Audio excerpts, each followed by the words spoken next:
why are the Acts of the Apostles and letters of the Apostle Paul so significant?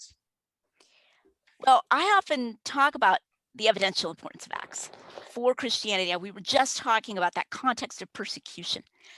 When Bart Ehrman debated my husband Tim on the radio Unbelievable show, where they weren't physically present, but it was a radio show,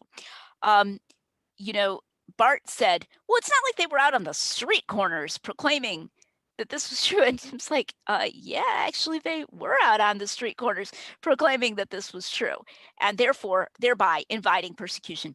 So when people talk about Christian persecution, I'm inclined to go back to the book of Acts, even more than to talk about the Neronian persecution, which I believe did result in the death of the Apostle Paul.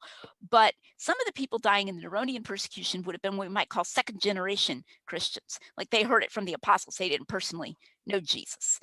People who were, not born yet, for example, when Jesus was on earth and that kind of thing. But in Acts, we find the first generation Christians. What were they teaching? What were they saying? And so evidentially, it's very important because it shows A, their message. They were teaching the physical resurrection of Jesus from the dead, and B, the persecution that they had a reason to expect. And that was the original apostles, those the 11, and then Matthias, whom they put in place, and then Jesus' brother James, who became so prominent. These guys who were the real deal, who had really seen it for themselves, what were they facing? You got to read Acts for that. So Acts is really important for those reasons. The epistles of Paul are important, of course, for doctrine, right? I mean, we learn all this stuff. He's spelling out that Christology at so much length.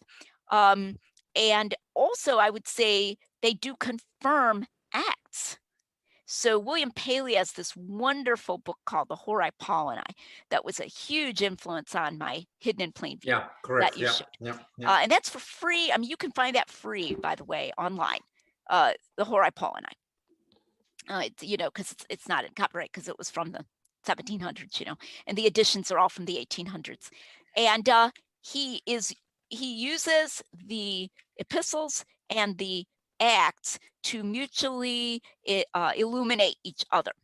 And so sometimes he uses Acts to argue for the genuineness of the epistles, like this was really written by Paul, but at other times he'll also use the epistles to show the accuracy of Acts, and it goes both ways. It's like the travel roads of Paul, the journeys and the chronology of Paul's journeys.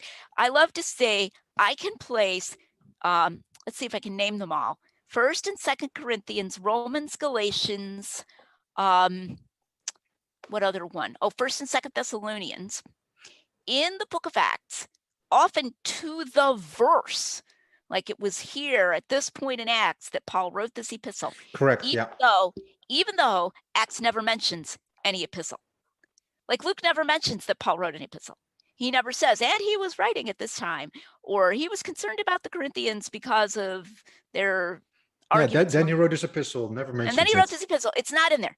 And yet, they fit together so beautifully that you can figure out where in Acts he must have written all of those epistles. Yeah. Oof. Shivers. So there. If you read Acts, of course, and we also mentioned before, like a half hour ago, like the Paul of Acts is also the Paul of the epistles.